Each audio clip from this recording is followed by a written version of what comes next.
Those are our friends right there. Those are our friends. Take your time.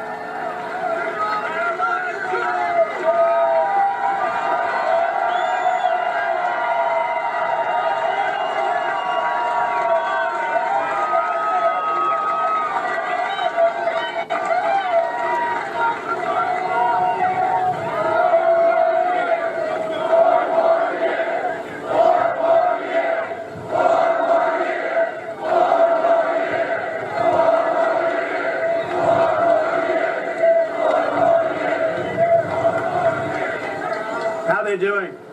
She gonna be good? Gonna be good? Doc, everything okay? You good? Good. Thank you. We stick together, folks. We stick together. Take your time. Take your time. We love you, President. We love you too. Even with that powerful man's voice, I love that guy. I think I'm in love. I think I'm in love.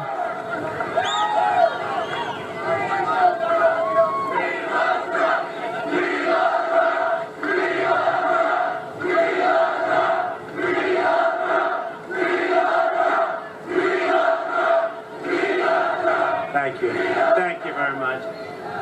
And thank you. Thank you. Thank you for taking, Doctor, thank you for such a good job. Thank you very much. Under my administration, we're reversing years of failed trade policies that crushed Pennsylvania's middle class. You know that better than anybody. You know it better than anybody, what they did to Pennsylvania in particular. Ohio, Pennsylvania, some of the states in particular. Frankly, North Carolina, what they did Michigan was disgraceful, what they did to the workers. They took out your businesses, they moved them to other countries, they sold back the product with no taxes, nothing. You lost your jobs, we lost revenue. And nobody even apologized except me. I said, we're going to turn it around, and that's what we've done. Now we have...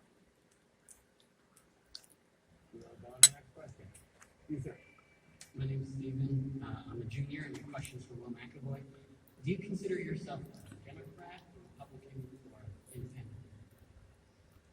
I consider myself a New York Jets fan, Stephen. Since it's been brought up, you've almost religiously avoided stating or even implying a political allegiance. Is that because, as a news anchor, you feel the integrity of your broadcast to be compromised? That sounds like a good answer. I'll take it. There was a short piece on Vanity Fair's website by Marshall Westbrook, you probably saw it, where he calls you the Jay Leno of news anchors. You're popular because you don't bother anyone. Yeah. How do you feel about that? Jealous of the size of Jay's audience. Are you willing to say here tonight whether you lean right or left? I voted for candidates run by both major parties. Let's move on to the next question. Go ahead. Hi, my name is Jenny. I'm a sophomore, and this is for all three of you. Can you say in one sentence or less what, you know what I mean? Can you say why America is the greatest country in the world? Diversity and opportunity. Liz? Freedom and freedom. So let's keep it that way. Well, The New York Jets. no. I'm going to hold you to an answer on that. What makes America the greatest country in the world? Well, Lewis and Sharon said it. Diversity and opportunity and freedom and freedom.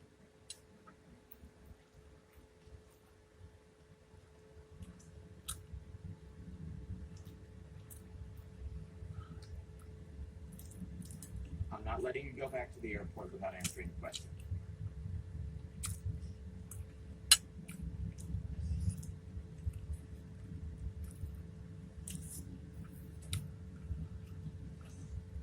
Well, our Constitution is a masterpiece. James Madison was a genius. The Declaration of Independence is, for me, the single greatest piece of American writing. You don't look satisfied. One's a set of laws and the other is a declaration of war. I want a human moment from you.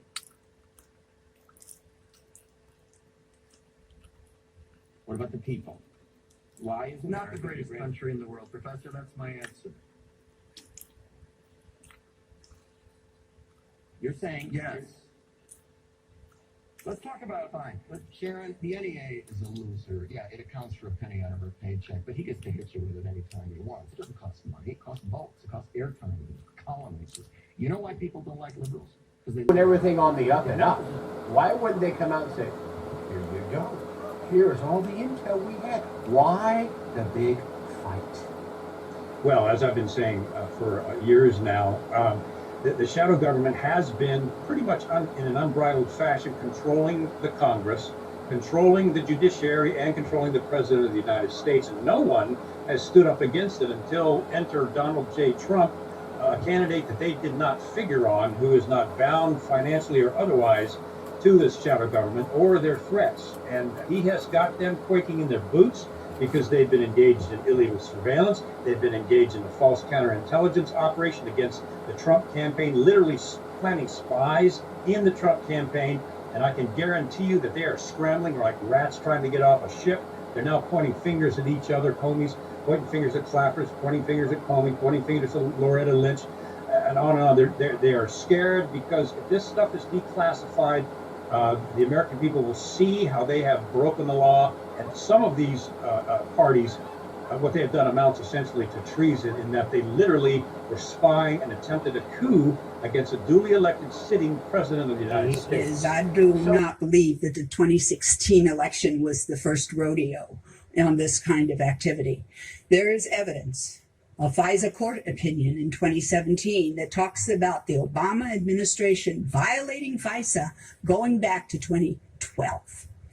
There's also evidence of how they went against their political opponents. If you remember, Mike Flynn was a thorn in the side of the Obama administration. Could you imagine the deputy FBI director bragging? He said you don't need an attorney, and an FBI director saying he took advantage of the chaos, setting up a 33-year vet. Let's go back to 2014 when they set him up with that Russian woman and then had people immediately start typing that they were having an affair when we know that that's false. And she is now suing. And if that were true, you think she'd be suing? No, she just filed a lawsuit last week. There is evidence that this started in the early days of the second term of President Obama, and they just got better. Does this go all the way to the Oval Office? You're jumping ahead of me. But Absolutely. Because the media is lost in this country, folks.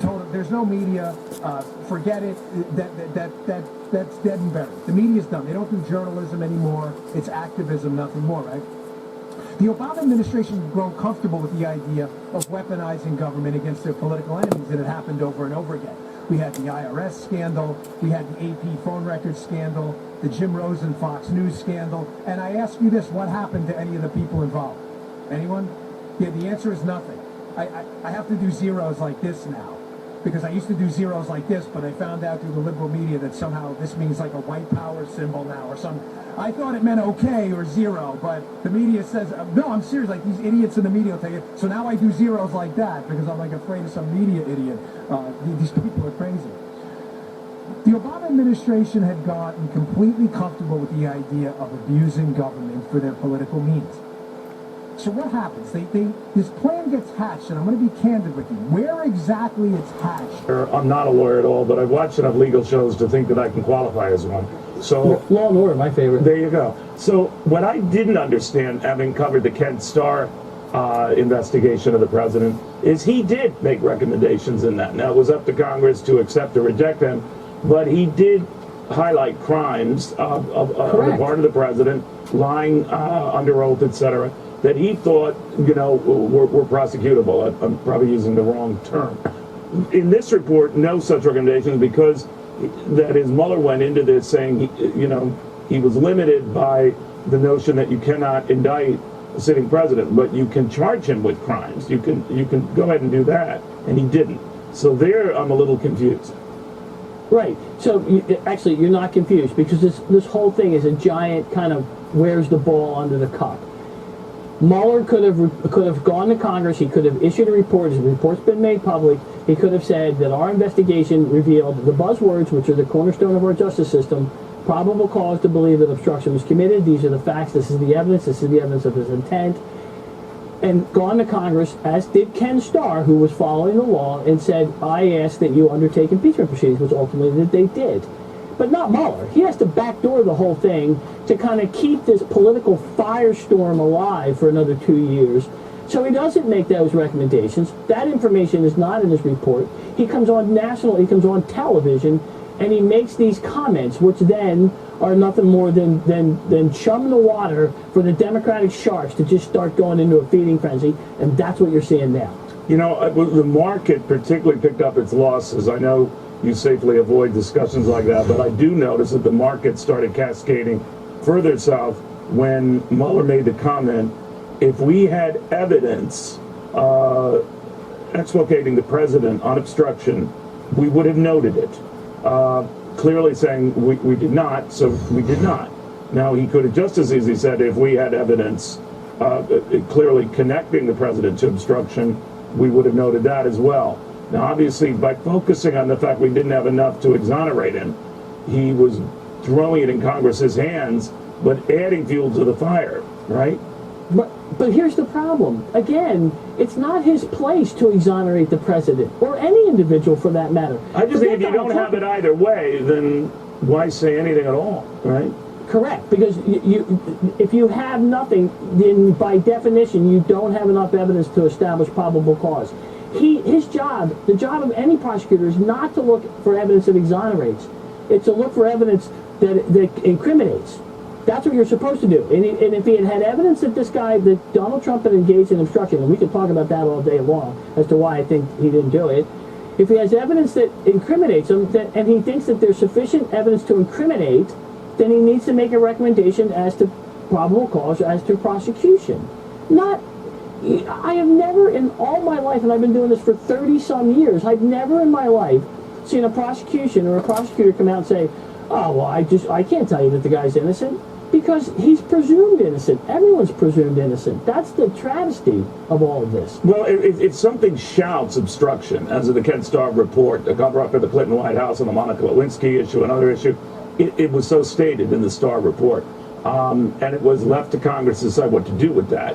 And we can make political arguments back and forth as to whether Republicans are overzealous. In retrospect, perhaps they were. Right. Because the president's popularity rating soared after this whole drama assumed favor. Right. But that is not up to the press. It's not up to us. It's not up to very smart lawyers like yourself to decide. That's up to the prosecutor in question, or in this case, Mr. Mueller, to state one way or the other, not leave it as a jump ball and leave it open-ended. Good morning. This is Amazon Jude coming in from Wyoming. And I'm on my way. My husband's uncle died, and we have to go do a funeral. And I wanted to touch base with some of you guys out there, roll this off your thought patterns and see what you had to think about it. The fact is that Trump didn't commit a crime. And rolling down this impeachment road is all to make you diverted from what Barr is going to do. He's going to lay the hammer on a lot of people. And I have a feeling there's going to be some congressmen pounding the pavement when this is all said and done for their roles in this coup against the President of the United States, also known as treason. And I'm talking about Schiff and Nadler and Schumer and Pelosi and Feinstein and all those boys and girls that were involved in this shit.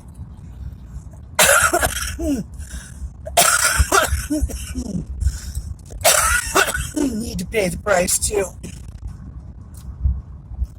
Treason is a serious charge, and it's still on the books as being a hangable offense. And you notice other countries are cleaning up their corruptions. And the United States is no different. We've got to do it too if we're going to be on the world stage with the next set of leaders in this world. They've got to be able to trust each other to a certain degree about corruption. And the United States has gotten away with it. I figure 40 years we've had corruption problems. That's why everything is so ingrained with some of these left-behinds that are in the intelligence and Secretary or State Department and all of those. They're like VI plants. And they've been with the government 20, 30 years. So that tells you the corruption goes back at least 30 years. And if the United States doesn't clean up its act, we're not going to get anywhere with on the world stage with other countries because they're cleaning up theirs. And secondly, I hope Americans are smart enough not to fall for this Joe Biden and Kamala Harris and Elizabeth Warren and Bernie the nutcase socialism. Capitalism has brought more people out of poverty than any other form of, government. And the United States is a capitalistic country. That's why you have the middle class. That's why you have the upper class. That's why you have the poor class. But you don't have to be poor. You have a chance. Everyone has a chance to pull themselves up out of poverty if they choose to do so.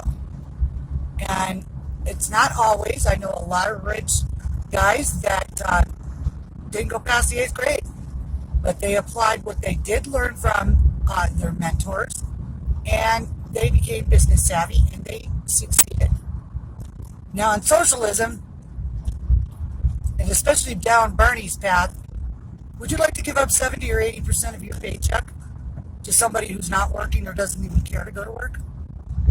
No. So I'm telling you, there's nothing in the Democrat Party for the United States American patriot. It's all garbage. It's all about control, power, prestige, and money. And if you follow the money, the Democrats are far more richer than the Republicans are because they're more corrupt. And that's just a fact.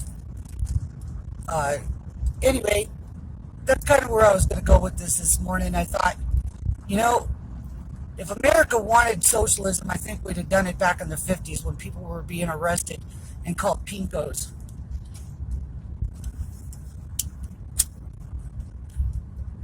And it's a surefire thing when 5 other countries elect patriot-minded presidents and over Democrat or over socialism. So there's a wave going on, and it just isn't in the United States. It's all across the world. Citizens are taking back their countries, and that is a good thing. So, Donald Trump's going to go down in history as the one that got the ball rolling on anti-corruption, anti-socialism, anti-American, anti-human rights, and that's a good thing. God bless our president. Can you imagine where we would be if that old nasty Hillary had gotten in?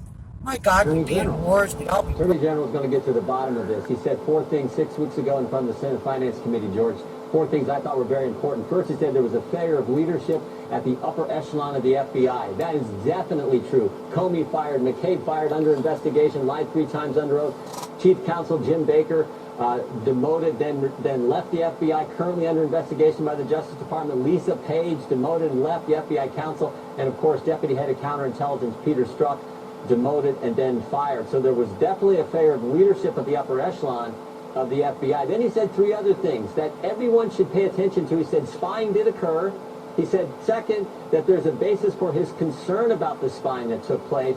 And then maybe most important, he used 2 terms that should scare all your viewers. He used the term unauthorized surveillance and political surveillance. And he's going to find out if all that actually happened. The evidence seemed to suggest that it did. Well, we don't know that yet, but we will find out from his review what they find. Meantime, we've also heard from Robert Mueller. He laid out 4 incidents in the obstruction of justice section of the report that met all 3 criteria for obstruction of justice: obstructive act, connection to an investigation, corrupt intent. Does that concern you? No. Look, Bob Mueller had 22 months, $30 million, 19 lawyers, 40 FBI agents, 500 witnesses, 2,800 subpoenas. If he could have established obstruction, he would have done it. He couldn't do it. That wasn't his finding, regardless of what the Office of Legislative Counsel told him at the Department of Justice, what they can do with the sitting president or not. If he could have established obstruction of justice, he would have done it. He didn't do it. Bill Barr said that there wasn't obstruction of justice. Deputy Attorney General Rod Rosenstein said the same darn thing. Well, that's not what Robert Mueller said, though, and he laid out the evidence. Are you concerned enough to take a look at the evidence? No. No, I've read the report. I'm looking at the evidence. But what I want to look at, and this is what Bill Barr wants to look at, this is what John Durham is now charged with finding. I want to look how this whole thing started.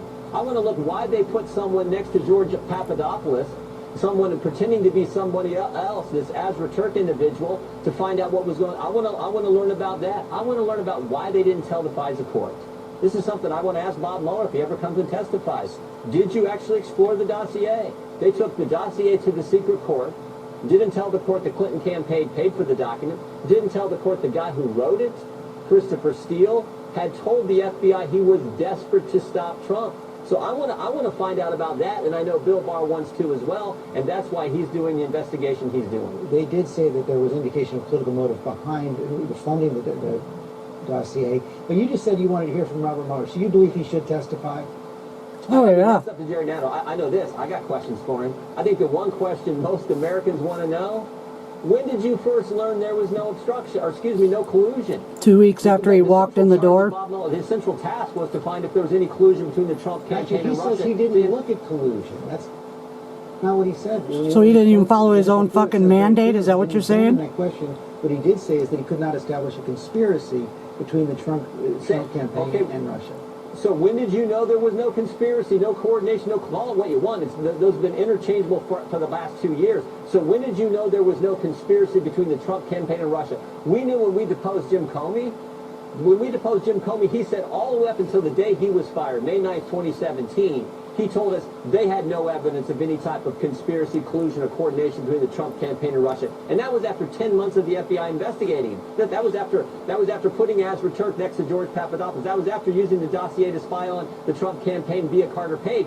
So after wiretapping Trump Tower, yeah. Collusion, how long did it take Bob Mueller? And if you learned this early on, why did you wait almost 2 years before you told the country that there was no conspiracy between the Trump campaign and Russia to influence the election? After all, that was your central focus, your central task of this entire special counsel investigation. So that's a question I think the whole country has for Bob Mueller. He didn't bring an indictment of Roger Stone until the end of the process. You don't know that he had reached that conclusion early.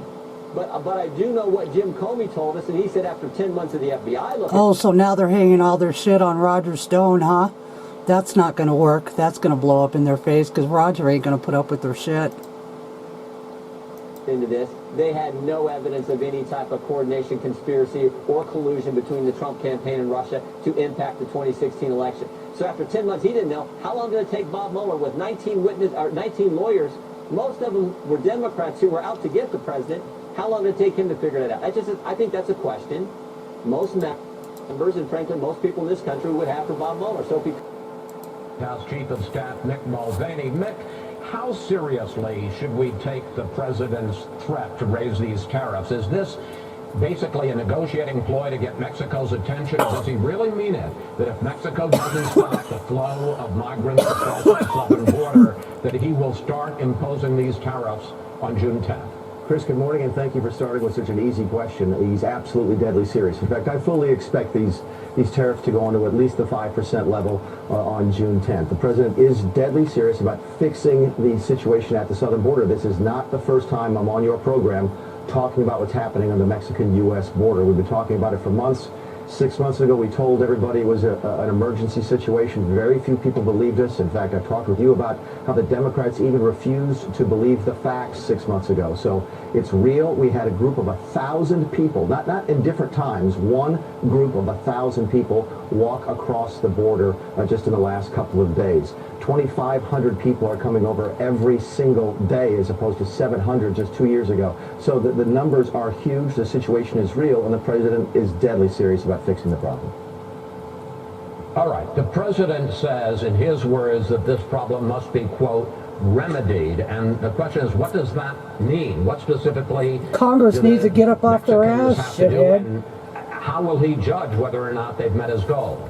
There's a couple different things they can do, and in fact, Bob Lighthizer is meeting with Mexicans this week. Mike Pompeo is meeting with the Mexican representatives this week, along with Mr. Kushner, I believe, and we are talking to them about specific things they can do, and they know these things. They can secure their southern border with Guatemala. And most of the people who are coming in through Mexico now are not Mexicans. They are from Guatemala and El Salvador, other countries south of Mexico. That border is only a quarter as long as the border with the United States. They could secure that border. They could go after their domestic terrorist organizations, their criminal organizations who are in the business of moving people across Mexico. Keep in mind, at any one time, there's 100,000 migrants in Mexico making their way up to the United States. Good morning, everyone, and thank you for being here. 2 years ago, the acting Attorney General asked me to serve as special counsel, and he created the special counsel's office. The appointment order directed the office to investigate Russian interference in the 2016 presidential election. This included investigating any links or coordination between the Russian government and individuals associated with the Trump campaign. Now, I have not spoken publicly during our investigation. I'm speaking out today because our investigation is complete. The Attorney General has made the report on our investigation largely public. We are formally closing the special counsel's office, and as well, I'm resigning from the Department of Justice to return to private life. I'll make a few remarks about the results of our work. But beyond these few remarks, it is important that the office's written work speak for itself. Let me begin where the appointment order begins, and that is interference in the 2016 presidential election. As alleged by the grand jury in an indictment, Russian intelligence officers who were part of the Russian military launched a concerted attack on our political system. The indictment alleges that they used sophisticated cyber techniques to hack into computers and networks used by the Clinton campaign. They stole private information and then released that information through fake online identities and through the organization WikiLeaks. The releases were designed and timed to interfere with our election and to damage a presidential candidate. And at the same time, as the grand jury alleged in a separate indictment, a private Russian entity engaged in a social media operation where Russian citizens posed as Americans in order to influence an election. These indictments contain allegations, and we are not commenting on the guilt or the innocence of any specific defendant. Every defendant is presumed innocent unless and until proven guilty. The indictments allege, and the other activities in our report describe, efforts to interfere in our political system. They needed to be investigated and understood, and that is among the reasons why the Department of Justice established our office. That is also a reason we investigated efforts to obstruct the investigation. The matters we investigated were of paramount importance. It was critical for us to obtain full and accurate information from every person we questioned. When a subject of an investigation obstructs that investigation or lies to investigators, it strikes at the core of their government's effort to find the truth and hold wrongdoers accountable. Let me say a word about the report. The report has two parts, addressing the two main issues we were asked to investigate.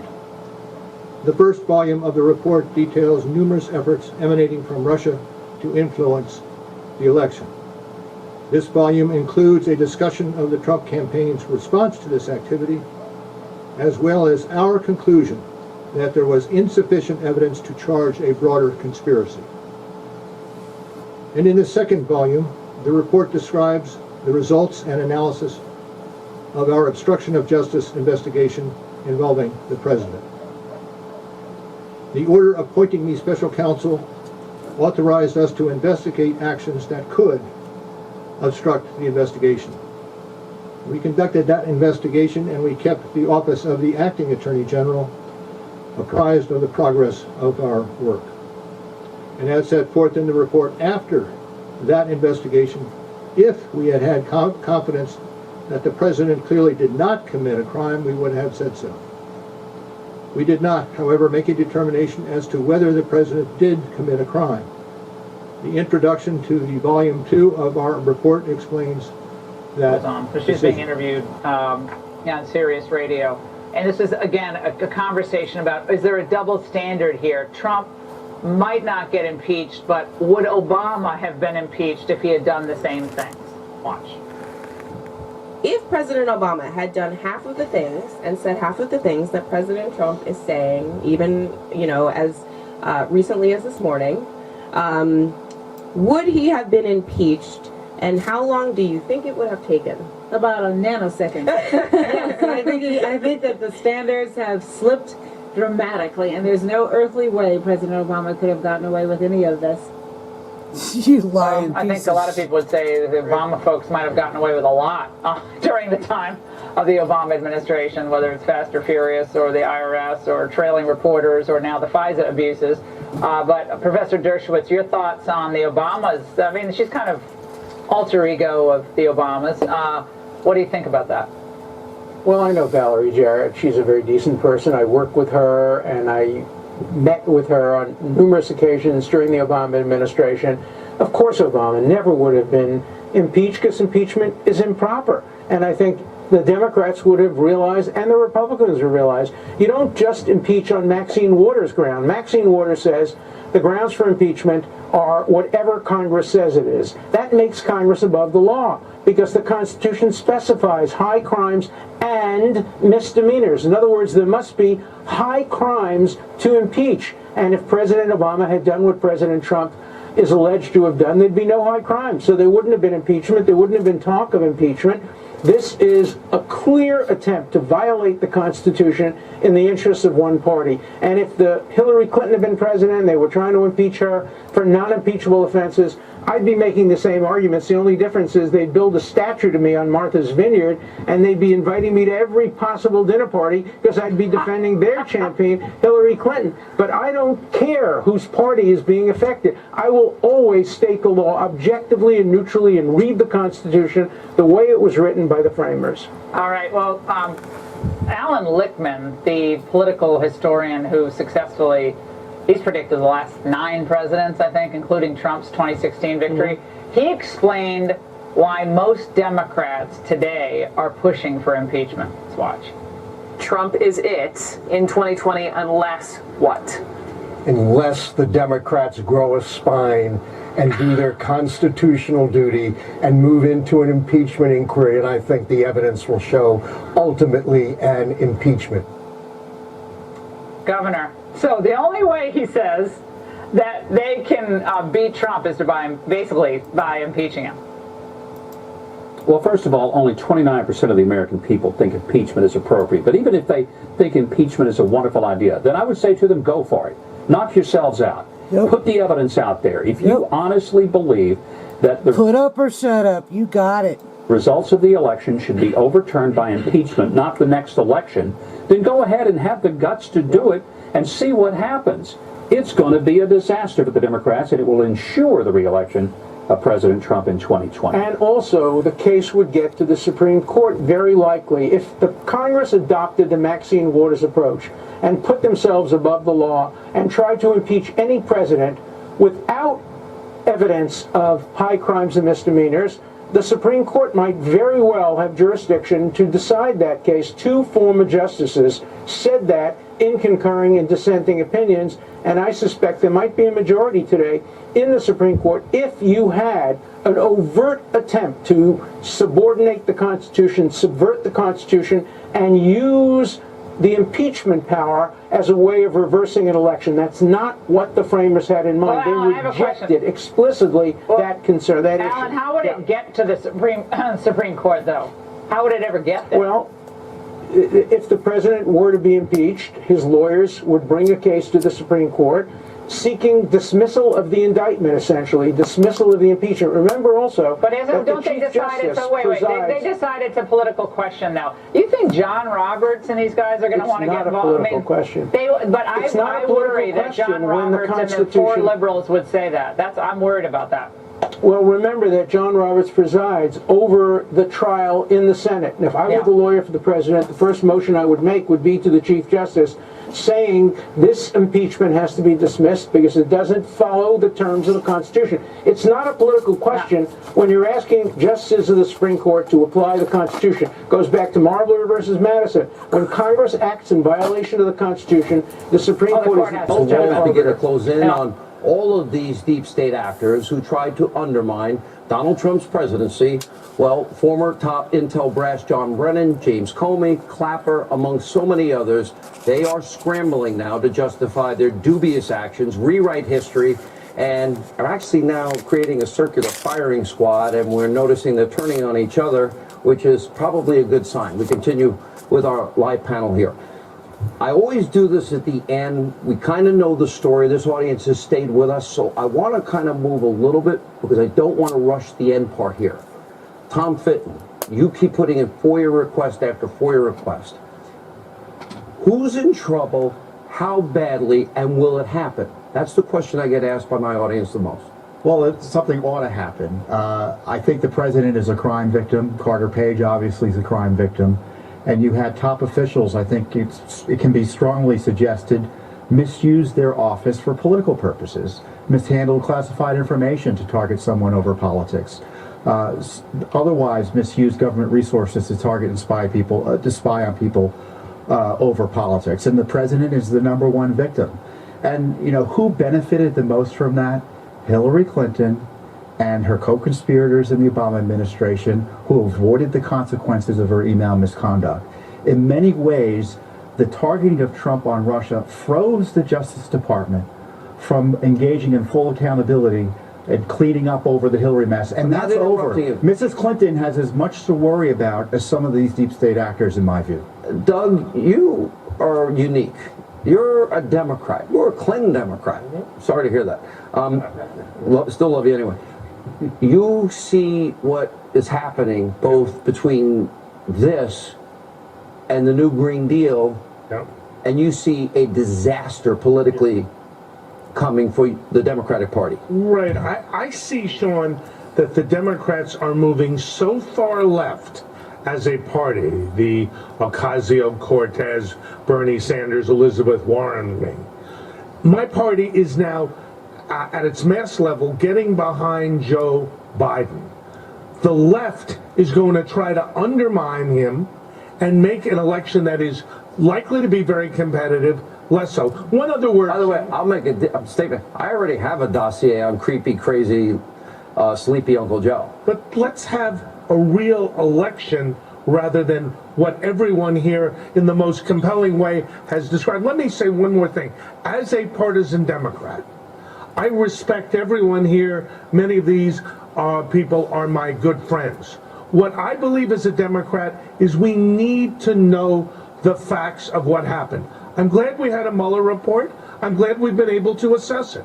Let's do the same thing as Joe Genova said on the Democratic side, because what the FBI allegedly did, what the Clinton campaign allegedly did, what Comey, what Strzok, what Page did, this needs to be aired completely. Right. I say this not as a partisan Democrat. You say that somebody loves the campaign.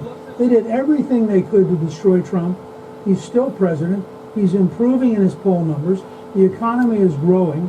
And on most major issues, the country is much closer to Trump than it is to radical Democrats. So I think it's a very different environment than Democrats thought they'd be in. And I predict you're going to see a Republican Senate passing positive legislation, and Pelosi's over here with a divided House Democratic Party, part of which wants to spend all day, every day, attacking Donald Trump. Matter of fact, if you're familiar with my commentary on Fox, I say often one of the great mysteries of this case is what's paragraph 1.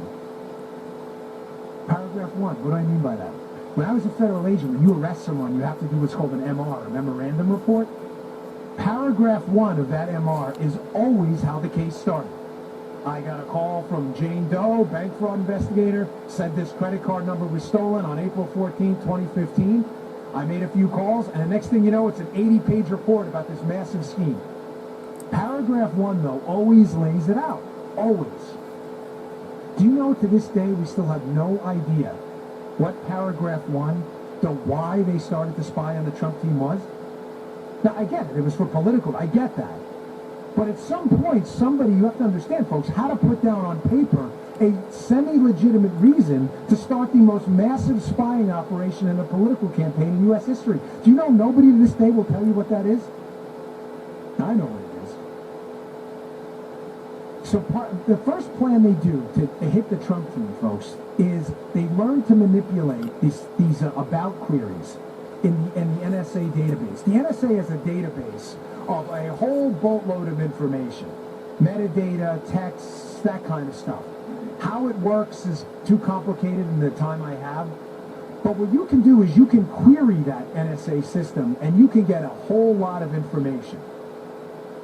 But what happens? This is plan A. This is how they're going to get the information. I hope, if I'm not following, please stop me, because this is important.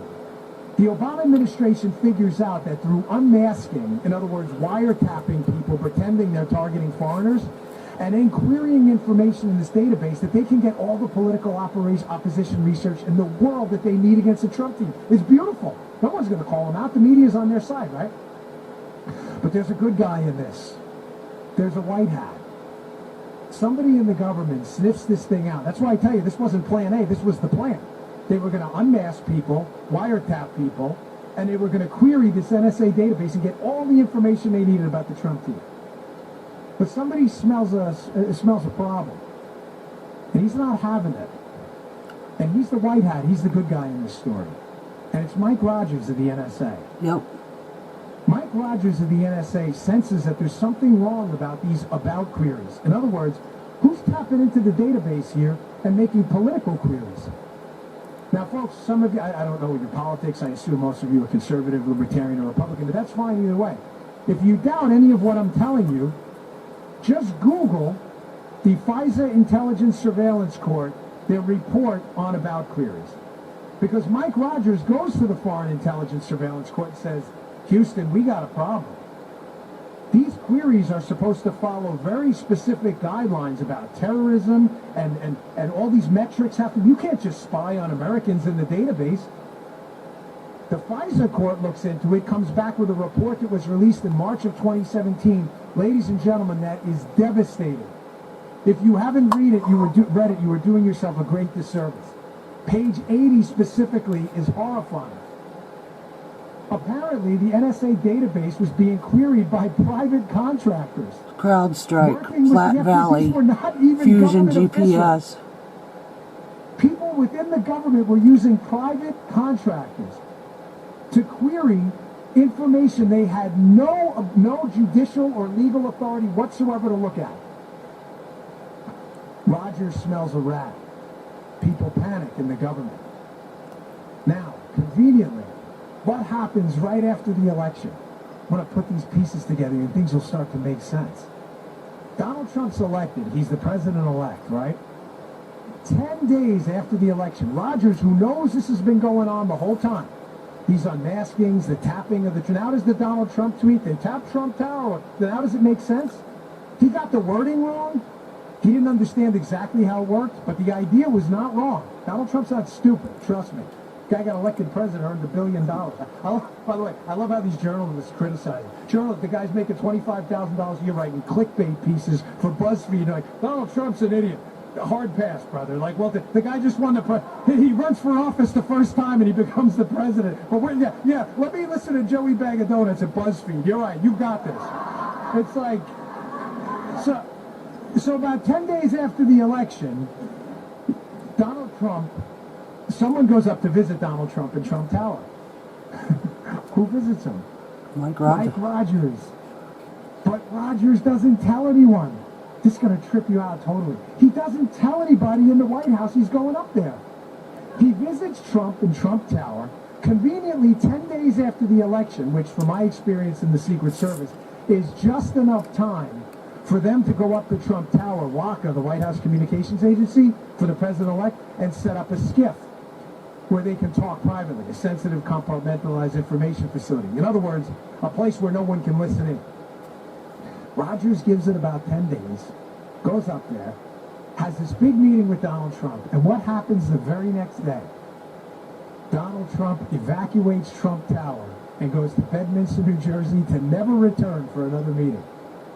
You think that was a coinky-dink? Like he did that by accident? Oh, let's just go up to Bedminster. I got nothing else to do. Now, again, this is all in the book in intricate detail. The greatest spy story ever told, except the fact that it actually happened. And it happened against you. Rogers has this meeting. Trump evacuates Trump Tower. The very next day, the Obama administration comes out and calls for somebody to be fired. Who's that somebody? Mike Rogers. And they start blaming it on things like drone strikes and other stuff. Like, really? Could you be any more obvious? The Obama administration knows Rogers is the good guy and fills Trump in on this entire debacle. He probably goes up there and says, brother, they're spying on you, like right now. He doesn't know, but now he does. So he leaves. All of a sudden, people start resigning from the federal government after that. You know who also resigns? Bob Hannigan. Now, who's Bob Hannigan? Bob Hannigan is the head of the GCHQ, which is the British NSA.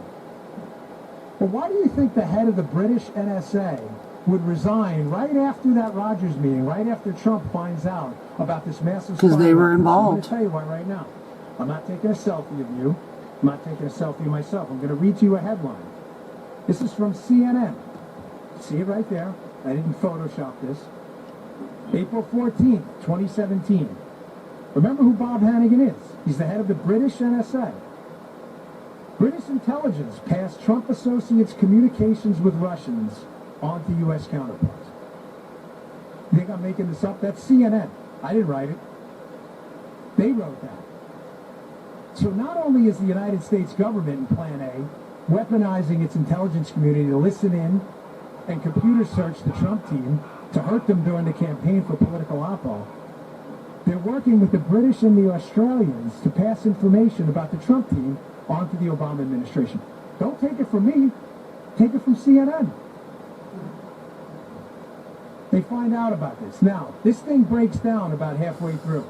They move on to Plan B. Sorry, there's a lot more to Plan A, but in the interest of time, I want to get through this because the cleanup operation is important. They move on to Plan B. What's Plan B? They realize Rogers is onto them. They're like, hey, folks, we better ease up on the unmasking and the tapping into the database. People are getting caught. This is probably not good. We're leaving a massive paper trail. And what if we lose, right? They move on to Plan B. Plan B is Crossfire Hurricane.